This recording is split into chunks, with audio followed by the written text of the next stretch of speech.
안녕하세요. 정서적 트레이딩의 정서적입니다. 이번 영상에서 여러분과 함께할 책은 프란스에서 출간한 피에르 베르제의 나의 이브 생로랑에게 입니다. 이브 생로랑, 바로 명품 브랜드 이브 생로랑의 설립자 이브 생로랑에 관한 이야기가 담긴 책입니다. 여러분은 이브 생로랑 하면 가장 먼저 뭐가 떠오르시나요? 드라마 별그대의 전지현 틴트? 아니면 이 브랜드의 글로벌 앰버서더인 블랙핑크의 로제? 저는 단순 명품 브랜드인 줄로만 알았지 이 브랜드 창립자에 대해서는 사실 생각을 하지 못했었는데요. 어느 날 서점에서 우연히 이 책의 제목을 보고 호기심에 사로잡히게 되었습니다. 이 책의 저자인 피에르 베르제는 이브 생로랑의 연인이자 사업 파트너였습니다. 50년을 함께했던 연인이었던 이브 생로랑의 죽음 이후 보낼 수 없는 편지들을 쓰기 시작했습니다. 나의 이브 생로랑에는 이브 생로랑의 장례식장에서 피에르 베르제가 낭독한 추도문으로 시작을 하게 됩니다. 그리고 죽은 연인에게 보내는 편지의 형식으로 쓰인 이 글은 장례식에서 6개월이 지난 크리스마스에 다시 시작됩니다. 평생의 연인이 떠난 뒤 홀로 남은 78세의 피에르 베르제는 수신 불가능한 편지들을 써내려가며 늘 함께했던 자신들의 일생을 해고하고 삶과 사랑을 되짚어 나가는데요. 편지는 피에르 베르제가 이브 생로랑의 일주기에서 낭독한 추도문으로 끝을 맺습니다. 이번 낭독에서는 이 책에 수록된 편지들 중 총 7편의 편지를 낭독해드릴 예정입니다. 사랑하는 연인이 쓰는 편지에서 바라본 이브 생로랑이 어떤 사람이었는지 절절히 느낄 수 있어 더 뭉클하고 감동적이었습니다. 평소 이브 생로랑에게 관심이 있으셨던 분들이라면 꼭 한번 읽어보시길 추천드립니다. 그럼 본 영상을 허락해주신 프란츠에 감사드리며 지금부터 낭독을 시작하겠습니다. 나의 이브 생로랑에게. 피에르 베르제 지음, 김유진 옮김. 2008년 12월 25일. 너의 장례식 날 생루스 교회에서 낭독했던 글을 다시금 읽어보았어. 본래 그것은 너에게 보낸 편지였어. 공개적인 것이긴 해도 편지는 편지였지. 어제와 마찬가지로 오늘도 너는 내 목소리를 듣지 못해. 그런데도 어째서 나는 너에게 글을 쓰고 6달 전에 시작한 이 대화를 이어가려는 것일까? 모르겠어. 어쨌든 해볼게. 네가 없는 첫 크리스마스다. 우리가 이날을 특별하게 보낸 적은 없었지. 오트 큐티르 컬렉션 때문에 늘 파리에서 지냈으니까.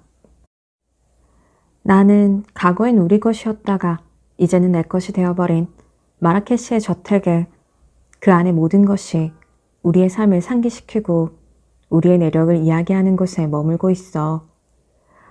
너도 알다시피 지난 50년의 세월이 순조롭게만 흘러간 것은 아니었어.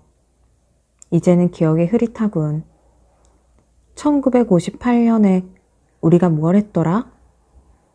그 해가 우리의 첫 크리스마스였는데 아무것도 기억나지 않아. 그때 우리는 도핑 광장 앞에 살고 있었지. 크리스마스 며칠 전에 파리 오페라의 그 유명한 갈라 공연에서 마리아 칼라스의 노래를 들었어. 뇌리에 깊이 남을 만한 공연이었지. 하지만 그의 크리스마스라 그날에 대해서는 기억나는 것이 없군. 매일 그렇듯이 내가 널 위해 세운 기념비에 가서 앉아 있었어. 관광객과 방문객들로 인산인해더군.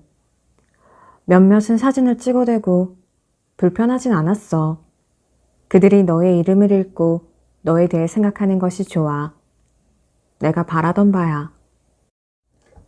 이 편지도 앞으로 쓸 글도 네가 읽을 수 없으리라는 사실을 잘 알아.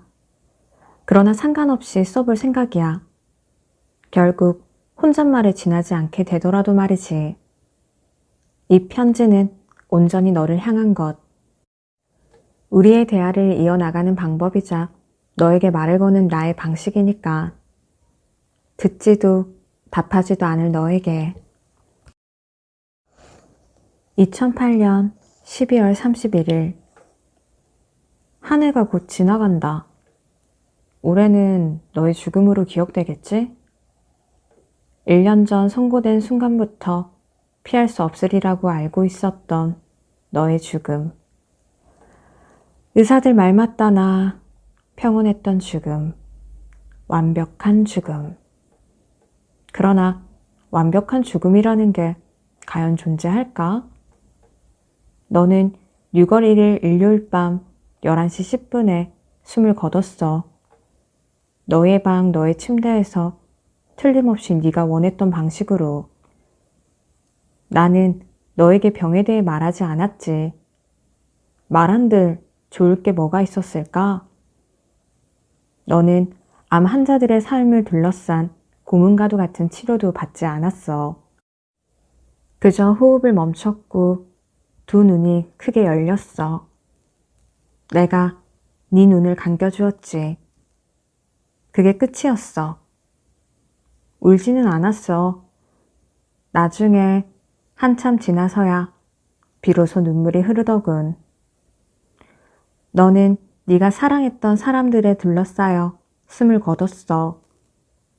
필리프와 내가 언론에 알리자 전화벨이 울리기 시작했어. 나는 너에 대해 말했어. 마치 미리 교육이라도 받은 듯 해야 할 말을 했지. 무지크는 그 자리에 없었어. 그 며칠 전부터 가까이 오려 하지 않더라고. 카트린 드네브가 와서 몸을 숙여 너를 안아주었어.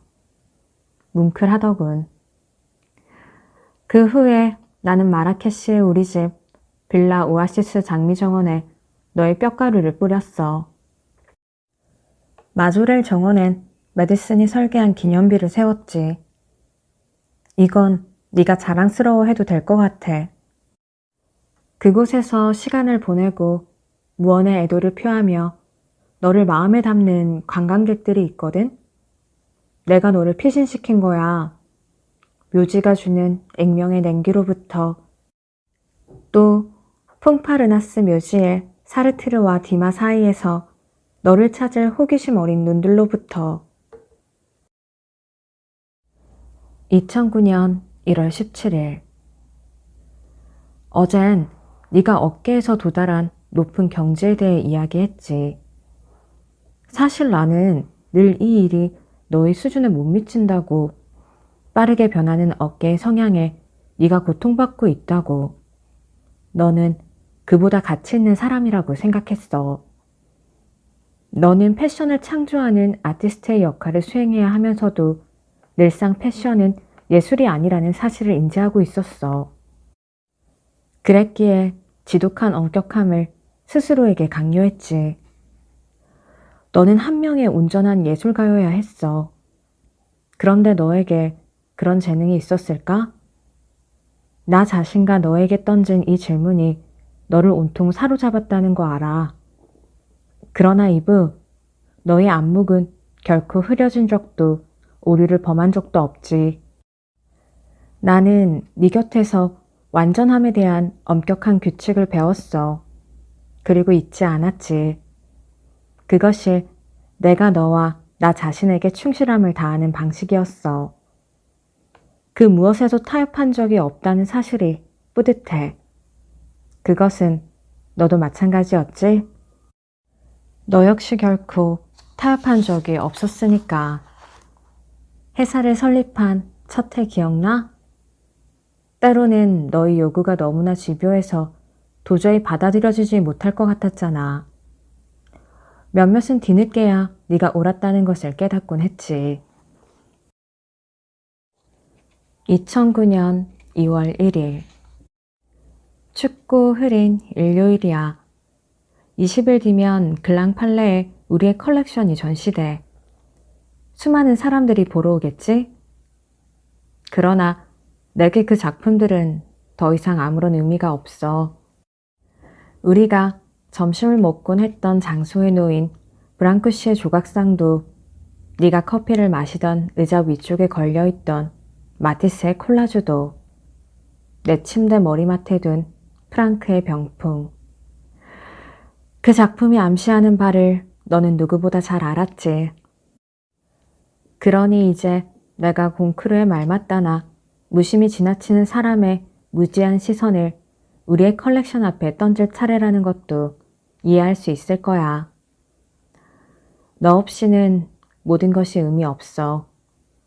이런 결정을 내리게 되어 기쁘다.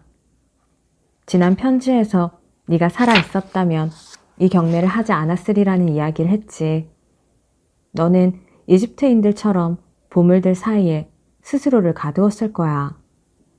그리고 너의 개가 네 곁에서 거미줄 쳐진 그림들과 흐릿한 거울들 사이에서 너의 죽음을 지켜봤겠지. 이것이 아마도 네가 할 수만 있다면 바라마지 않는 죽음이었을 거야. 너의 오만한 고독과 다르지 않은, 모든 것을 가지고 가려는 그 의지와도 다르지 않는 죽음.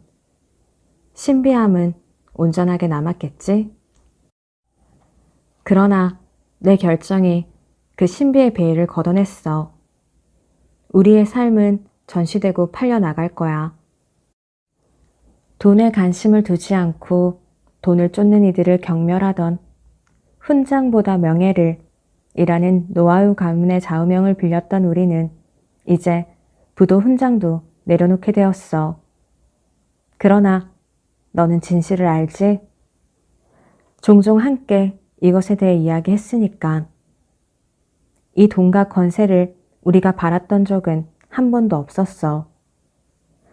우리가 수집하던 예술 작품들이 그랬듯이 그것들은 단지 우리의 길에 놓여 있을 뿐이었잖아. 너는 예술가이고 나는 무정부주의자였지만 사람들은 우리를, 특히 나를 사업가로 결론 지을 뿐이야. 그들이 진실을 알았더라면. 2009년 4월 13일. 오늘 아침 너를 떠올리며 이런 생각을 했어. 나는 네 옆에서 너를 모든 것으로부터 보호하며 평생을 보냈구나.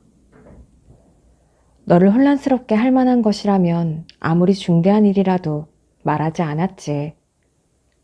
다들 감추기 바빴어. 누구도 이에 대해 말한 적은 없지만 회사에 있는 모두가 똑같이 행동했지. 가족들도 마찬가지였고.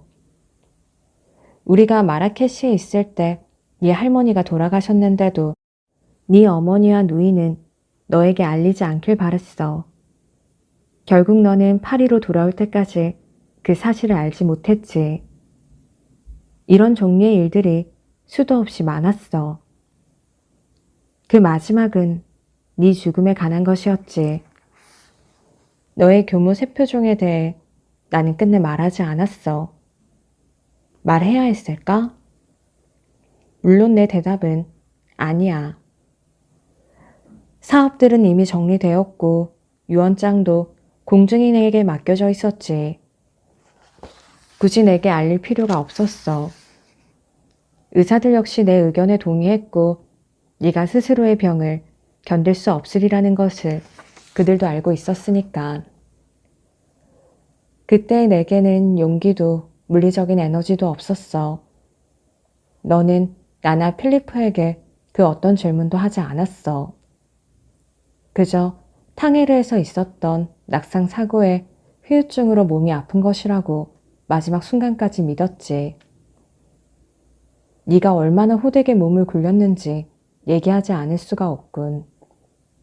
너는 같은 돌계단에 3번이나 반복해 떨어졌고 매번 병원에 가서 8바늘씩 꿰매고 돌아왔지. 내가 널 다시 보러 갔을 때 너를 찾은 곳 역시 병원이었어. 그러니 그 모든 고통을 낙상 사고 탓으로 돌리는 건 어렵지 않았지.